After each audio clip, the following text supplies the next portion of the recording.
بابک صاحب کل ایمل ولی خان صاحب نے خود یہ اعتراف کیا ہے اور کھڈی صاحب نے بھی کیا ہے کہ کابینہ میں ہمارے بھی 3 وزیر بیٹھے ہیں۔ کابینہ میں آپ کے پارٹی کے کتنے وزیر ہیں؟ اتنی ہے میرے خیال میں 3 وزیر آپ کے، میرے خیال میں ہاں۔ آپ کے کتنے وزیر ہیں؟ 1 وزیر، 1 مشیر اور 1 معاون خصوصی۔ اچھا، پیپلز پارٹی کے کتنے وزیر ہیں؟ اتنے ہی ہے۔ 3 وزیر ان کے ہیں۔ اور جے یو آئی کے کتنے وزیر ہیں؟ 18 وزیر جے یو آئی کے ہیں۔ تو ایک تو یہ نگران حکومت تو نہ ہوئی ہے، یہ تو پھر آپ لوگوں کی مشترکہ حکومت ہے۔ ہاں، ہم صرف گورنر صاحب کے پیچھے لگے ہوئے۔ اکرم درانی صاحب ہماری لیڈر آف دی اپوزیشن تھے۔ ہاں، مسلم لیگ، اے این پی، پیپلز پارٹی، جمعیت، ہم سب کے مشترکہ وہ اپوزیشن لیڈر تھے۔ مجھے نہیں پتہ کہ ابھی اختیار ولی صاحب سے رابطہ کرتے ہیں یا اس کا ٹیلی فون اٹھاتے ہیں۔ نہیں کرتے۔ آپ یقین کر لیں سلیم صافی صاحب، حیران ہو جاتا ہے انسان۔ نہیں تو درانی صاحب تو اس وقت کچھ بھی نہیں ہے، وہ تو صوبائی وزیر بھی نہیں ہے، گورنر بھی نہیں ہے۔ تو نہیں، بات یہ ہے کہ اپوزیشن لیڈر کی مشاورت، یعنی 18 امینڈمنٹ میں تو لیڈر آف دا ہاؤس اور لیڈر آف دا اپوزیشن بیٹھ کے یہ سارا کچھ کرتے ہیں نا۔ تو ظاہر ہے لیڈر آف دا اپوزیشن تو اکرم خان درانی صاحب تھے نا۔ یعنی یہ کہ اتحادیوں کو ساتھ لے جانے، اب گورنر صاحب جو ہے وہ ہر ایک کو جواب دے دیتے ہیں، ہر ایک سے لڑ پڑتے ہیں، حالانکہ ان کے پاس ذمہ داری ہے، یہ آئینی طور پہ گورنر ہے، ان کو فراخ دلی کا مظاہرہ کرنا چاہیے۔ اگر ہم تنقید کرتے ہیں تو بجائے اس کے کہ یہ آ کے ٹی وی پہ ہمیں یا دھمکیاں دے یا ہمیں جواب دے، یہ بیٹھتا کیوں نہیں ہے؟ نہیں، لیکن آپ ان پہ اتنے سنگین الزامات لگاتے ہیں، کرپشن کا الزام یہ لگاتے اس سے ہیں۔ کس طرح انکار کرے گا کہ اس نے گورنر ہاؤس سے جمعیت کا دفتر بنایا ہوا ہے؟ یہ انکار کر سکتا ہے؟ یا یہ پشاور میں رہتا ہے، کتنا عرصہ اس نے سیاست کی ہے، آپ بھی پشاور سے باخبر ہو۔ میں نہیں سمجھتا ہوں کہ پختونخوا کی تاریخ میں یا گورنر ہاؤس کی تاریخ میں گورنر ہاؤس کو اسی طرح کسی ایک پارٹی کا دفتر بنایا گیا ہو جس طرح اس ہمارے حاجی صاحب نے بنایا ہے۔ لیکن آپ کے لیڈر ایمل ولی خان صاحب نے ان کا ہاتھ اٹھا کے کیوں کہا تھا کہ یہ گورنر ہوں گے، پھر اب اس پہ یو ٹرن کیوں لیا؟ دیکھیں، یہ سیاست میں دشمنی نہیں ہے۔ سلیم صافی صاحب ایک جماعت کے وہ نمائندے ہیں، اور کس کو کیا پتہ تھا کہ یہ اس طرح مطلب طریقہ کار یا طرز عمل جو ہیں وہ کریں گے؟ اور پتہ یہ تو بذات خود، یہ تو ویسے حاجی صاحب ہمارے بھائی ہیں، اس کو نہیں کرنا چاہیے سے، بجائے اس کے کہ اب وہ جو کچھ، یعنی گورنر ہوتے ہوئے ایک پارٹی کے لیے تبلیغ کرنا، یہ اپنے منصب کے ساتھ آئینی طور پہ ناانصافی ہے، نہیں ہونا چاہیے۔ دیکھیں، یہ غلام علی صاحب جو ہے، لیکن یہ تو اس ملک میں سب ہو رہے ہیں۔ عارف علوی صاحب پی ٹی آئی کے وہ صدر ہیں، وہ ہوتے ہیں نا۔ اس سے پہلے شاہ فرمان، جب یہ حلف ہم اٹھاتے ہیں، کلمہ پڑھتے ہیں کہ نہ ہم فیئر کریں گے نہ ہم فیور کریں گے، تو یہ تو حلف کی جو تو آپ لوگ ابھی اس مطالبے پہ قائم ہے کہ گورنر کو تبدیل کیا جائے؟ گورنر صاحب جو ہے وہ بالکل جس طرح، یہ تو آپ کو پتہ ہے کہ ہونا بھی یہ چاہیے تھا۔ مسلم لیگ کی بھی تھوڑی وہ رہی، اے این پی کو گورنر دینا چاہیے تھا۔ اے این پی ایک مضبوط قوت ہے، تانے دینا کہ ہم 1 سیٹ کی پارٹی ہیں، ظاہر ہے شاید ہم ابھی 1 سیٹ کی پارٹی ہیں۔ آپ کیا سمجھتے ہیں کہ گورنر کو تبدیل ہونا چاہیے اور اے این پی کا حق ہے یا لیکن آپ میں کا آپ حق کو ہے؟ بتاتا ہوں، اے این پی ابھی یہ بات نہیں کر سکے گی، کیونکہ اے این پی نے خود ان کو تجویز کیا تھا ان کا نام۔ اس وقت جو بنیادی مسئلہ ہے وہ یہ ہے کہ، اور میں بھی یہ مطالبہ ابھی نہیں کرتا، میں سیدھی بات کرتا ہوں، جو ہم نے پی ٹی آئی کے خلاف 10 سال وہاں پر اپوزیشن گزاری ہے اور ہم نے جھیلی ہے، ہمیں اسمبلیوں سے اٹھا کے باہر پھینکا گیا، ہم پر اجلاسوں میں آنے پر پابندی لگا دی گئی، وہ اس دن کے لیے نہیں تھی۔ ہم نے مل کے پھر وہاں پہ چلنا تھا۔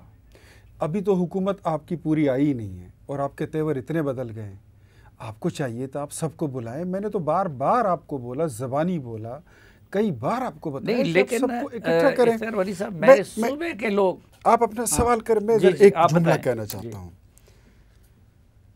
گورنر صاحب یا تو یہ فیصلہ کریں کہ ہم پی ڈی ایم کا حصہ نہیں ہیں، وہی پی ڈی ایم ہے، وہی گورنر ہے، وہی حکومت وہ پی ڈی ایم تو کب کا ختم ہو چکا ہے، ویسے آپ لوگ کہہ رہے ہیں یہ پی ڈی ایم، آپ پی ڈی ایم میں کہہ دیں نا، یہ بانی پیپلز پارٹی ہے، انہوں نے پی ڈی ایم چھوڑی ہے نا، ہم نے تو نہیں چھوڑی۔ پیپلز پارٹی ہے، نہیں، دیکھیں انہوں نے چھوڑی ہے۔ پی ڈی ایم کا پچھلے پورے سال میں کوئی ایکٹیویٹی ہوئی ہے؟ میرا تعلق مسلم لیگ نون سے ہے، ہم نے ابھی پی ڈی ایم نہیں چھوڑا. اگر یہ ہمیں پی ڈی ایم کا حصہ نہیں سمجھتے، یہ چلیں پی ڈی ایم بھی چھوڑ دیں، اگر یہ ہمیں اپنا اتحادی نہیں سمجھتے ہیں تو اتنا آج آپ کی شو میں اعلان کر دیں کہ یہ لوگ اپوزیشن کے لوگ ہیں. ہم بڑی خوشی سے اپوزیشن پہ چلے جائیں گے اور اپوزیشن کا کردار ادا کر رہے ہیں. ہم نے 33 سال اپوزیشن کی سیاست کی ہے، ہم پھر بھی کر لیں گے. لیکن یہ والا جو یہ ہمیں سمجھ نہیں آ رہی ہے کہ خیبر پختونخوا میں ہم اپوزیشن میں ہیں کہ ہم حکومت میں. آپ کا کارکن، آپ کی جماعت وہ کسی اور ڈگر پہ ہے، ہم نہیں. جب صوبائی کابینہ میں آپ کے 3 وزیر ہیں تو میں تو کہوں گا آپ کا حکومت میں ہے، مرکز میں آپ حکومت میں ہیں. میں بتاتا ہوں، چیف سیکرٹری آپ کے وزیر اعظم کا لگایا ہوا ہے، وزیر اعلیٰ یہ آئی جی آپ کے جو میری جماعت کے وزیر ہے، ایک وزیر، ایک مشیر، ایک اسپیشل اسسٹنٹ، معاون خصوصی، وہاں پر ان وزارتوں میں جے یو آئی کا کام ہوتا ہے. وہاں پہ گورنر صاحب اپنا کام نکالتے ہیں. جہاں پر جو محکمے ان کے پاس ہیں، لوکل گورنمنٹ، ہیلتھ، ایجوکیشن، آپ نام لیں، ایریگیشن، کوئی بھی لے لیں، پبلک ہیلتھ لے لیں، ایگریکلچر لے لیں، پی این ڈی لے لیں، فائنانس لے لیں، وہاں پر ہمارا اتنا کام کسی نے کیا ہے؟ کوئی کرتا ہے؟ نہیں کرتا، ہو ہی نہیں سکتا. ساری طاقت انہوں نے اپنے پاس رکھی ہوئی ہے تو رکھیں. اچھا آپ لوگ تو اس کا کریں، لیکن بابک صاحب لیکن یہ ہے کہ سب کو ساتھ لے کر چلنا ہوتا ہے. آپ جب اتحادی جماعت کے وہاں پر آئینی سربراہ ہیں، لیکن اختیار ولی صاحب یہ تو بڑا ظلم ہے، یہ تو بڑا ظلم ہے. نگران حکومت میں سب کے نمائندے نہیں ہوتے. نگران حکومت وہ ہوتی ہے جس میں کسی پارٹی سے تعلق رکھنے والا نہ ہو. اور یہ تو آپ لوگ فخر سے کہہ رہے ہیں کہ 3 وزیر میرے ہیں، 18 وزیر ان کے ہیں. تو یہ کیسے میں اس نگران حکومت سے یہ توقع کروں کہ یہ غیر جانبدار انتخابات کرا لیں؟ دیکھیں جی میری بات سنیں. ہم نے یہ جتنے اس میں یہ لوگ بیٹھے ہوئے ہیں، ساری کیبنٹ بنائی ہوئی غلام علی صاحب کی ہے، گورنر صاحب کی ہے. انہوں نے کس کو کہاں پہ رکھا ہوا ہے یہ خوب مجھ سے زیادہ بہتر جانتے ہیں. لیکن اگر آپ غیر سیاسی وزیروں کے پیچھے پھریں تو مجھے اب پاکستان کی ہسٹری اٹھا کر بتا رہے ہیں کہ اگر وہ قومی حکومت ہو یا وہ کسی صوبے میں ہو، اس میں کتنے لوگ غیر سیاسی آئے ہیں. سب کی کوئی نہ کوئی پولیٹیکل ایفیلیشن ہوتی ہے. ہم تو یہ کہتے ہیں اب اس لیکن آپ نہیں سمجھتے کہ منصفانہ انتخابات کے لیے اب یہ ضروری ہو گیا ہے کہ اس پوری کیبنٹ کو رخصت کیا جائے اور غیر جانبدار ٹیکنوکریٹ پہ حکومت بنائی جائے؟ We want a free and fair election. تو اس کابینہ کے ہوتے ہوئے وہ ممکن ہے؟ اس وقت تک کی جو پالیسی ہے اس پہ مجھے خیبر تو پھر آپ لوگ یہ مطالبہ کیوں نہیں کرتے کہ بھائی غیر جانبدار موقع دے رہے ہیں کہ اگر چیزوں کو سلجھا سکتے ہیں، معاملات سلجھ جائیں تو وہ زیادہ بہتر ہے. بگاڑ کی طرف تو معاملات یوں چلے جاتے ہیں، اس میں تو چٹکی بجاتے ہوتے. لیکن جس حکومت میں آپ کے ان کے 18 آپ کے 3 ان کے 3 ان کے 3 وزیر بیٹھے ہوں تو پھر تو پی ٹی آئی وغیرہ کا اعتراض درست ہے کہ بھائی اس سے میں توقع نہیں کر سکتا. پی ٹی آئی کا اعتراض غلط اس لیے ہوگا کیونکہ ان کا چیف منسٹر بیٹھا ہوا ہے، محمود خان کا نامزد کردہ وزیر اعلیٰ بیٹھا ہوا ہے.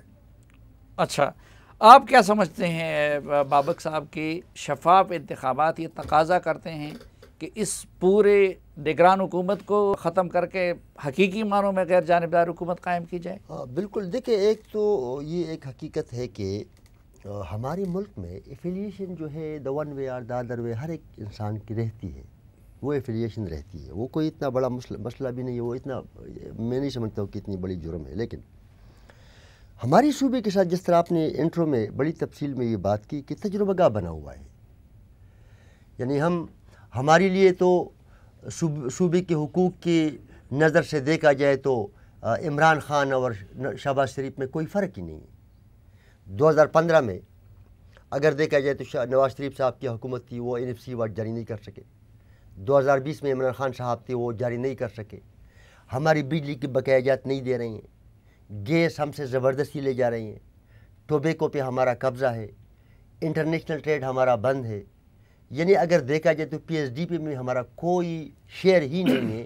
ہم تو بار بار کہہ رہے ہیں لیکن یہی تو وجہ ہے کہ پھر ہمیں تانے تو ملتے ہیں کہ ایک سیٹ کی پارٹی ہے لیکن ہمیں سپورٹ نہیں کیا جائے. اس کو رسپونڈ کروں اگر دیکھا جائے نہیں. اس پہ میرا سوال ہے کہ پھر آپ لوگوں پہ بھی یہ کہ جی آپ لوگوں کو بھی صرف عہدوں اور اس سے وہ ہے، جب اتنا سب کچھ ہے تو آپ کے یہ 3 وزیر جو کابینہ میں بیٹھے ہیں وہ استعفیٰ کیوں نہیں دیتے صوبے کے حق کے لیے؟ آپ مرکز میں شہباز شریف کی سپورٹ ختم کیوں نہیں کر دیتے؟ نہیں، وہ کوشچن تو ضرور ہے. دیکھیں پاکستان میں سولو فلائٹ، اللہ کرے کہ ہماری قوم میں ہمارے عوام جو ہیں وہ اتنا سپورٹ ہمیں دے دے کہ ہمیں کسی کے ساتھ بیٹھنے کی ضرورت ہی نہ پڑے. میں مثال دے بھی سکتا ہوں کہ 18 امینڈمنٹ پختونخوا کا نام پولیٹیکل ایڈمنسٹریٹو فائنانشل اتھارٹی جو یا اختیار ہے وہ تو سولو فلائٹ نہیں، وہ تو آپ اس حکومت کا ساتھ ہے تو یہ کام بھی کرے. جب آپ اپنے صوبے کا حق بھی نہیں لے سکتے، یہ سب کچھ بھی ہوتا ہے، تو اتنا احتجاج تو کر سکتے ہیں کہ اپنے 3 وزراء کو صوبائی کابینہ سے وڈرا کر لیں. احتجاج تو یہی احتجاج ہیں کہ فورم کے باہر رہتے ہوئے بھی آواز اٹھاتے ہیں اور فورم میں رہتے ہوئے بھی آواز اٹھاتے ہیں. اور آپ دیکھ رہے ہیں کہ عوامی نیشنل پارٹی کے علاوہ یعنی پختونخوا کی حقوق کی بات آپ نے اچھا، میں چونکہ گورنر صاحب سے بھی رسپونڈ انہوں نے کرنا ہے تو مختصر. دیکھیں، میں بابک صاحب کی اس بات سے اتفاق نہیں کرتا ہوں، بلکہ میں اس پہ پروٹیسٹ کرتا ہوں کہ انہوں نے کہا کہ ہمارے لیے نواز شریف اور عمران خان کی حکومت پر ایک جیسی ہوئی. نواز شریف وہ لیڈر ہے اور وہ وزیر اعظم تھا جس نے سب سے پہلے بجلی کی رائلٹی خیبر پختونخوا کو دی تھی، اور اس بات کا اعلان خدا بخشے خان عبدالولی خان کو انہوں نے جناب پارک میں کیا تھا کہ نواز شریف پہلا وزیر اعظم ہے جس نے ہمیں ہمارے صوبے کا حق دیا اور بجلی کی رائلٹی دی ہے. اے جی این قاضی وہ تو خیر اس وقت بھی ان کا اتحادی تھا. اختیار والی صاحب، حقیقت یہ ہے میں انتہائی معذرت کے ساتھ، آپ کی لیڈرشپ کی سوچ پنجاب تک محدود ہے، زرداری صاحب کی سندھ تک محدود ہے. کیا یہ حقیقت نہیں ہے کہ اس بجٹ میں صوبے کو نہ نیٹ پروفٹ کے پیسے دیے گئے؟ آپ دیکھیے، خیبر پختونخوا میں جب امن نہیں تھا تو خیبر 18ویں ترمیم پہ حملہ کیا گیا، یونیورسٹیوں کی قیام کا اختیار واپس لے لیا گیا. امن کا تحفہ کوئی نہیں دے سکا، یہ نواز شریف نے دیا تھا وہاں پہ جتنے آپریشن ہوئے تھے. لیکن اس مرتبہ آپ نے دیکھا میرے جو ٹرائبل اضلاع کے 100 بلین سے زیادہ بنتے تھے، آپ کی حکومت نے کتنے دیے ہیں؟ اس کا اختیار بھی مرکز کو دے دیا. صوبائی خود مختاری 18ویں ترمیم کی خلاف ورزی. میری حکومت نے عمران خان سے کئی گنا زیادہ بڑھ کے دیا ہے، میں اس بات پہ کلیئر ہوں. کیا دیا؟ ویری مچ شور. قبائلی اضلاع کے لیے، خیبر پختونخوا کے لیے نیٹ ہم نہیں دے سکے، انٹرنیٹ نہیں کھول سکے. انٹرنیٹ آپ نیٹ ہائیڈل پروفٹ کی بات کر رہے ہیں یا انٹرنیٹ کی؟ دونوں کی بات کر رہے ہیں. اوہو، انٹرنیٹ پہ تو حکومت کا ایک پیسہ نہیں لگ رہا. اچھا، نیٹ ہائیڈل پروفٹ میں جتنا ہم نے دیا ہے میرے خیال میں وہ کسی نے نہیں دیا. اچھا، اب دوسری طرف ایک طرف آپ لوگوں نے بمباری کی گورنر صاحب کے خلاف، تو مجھے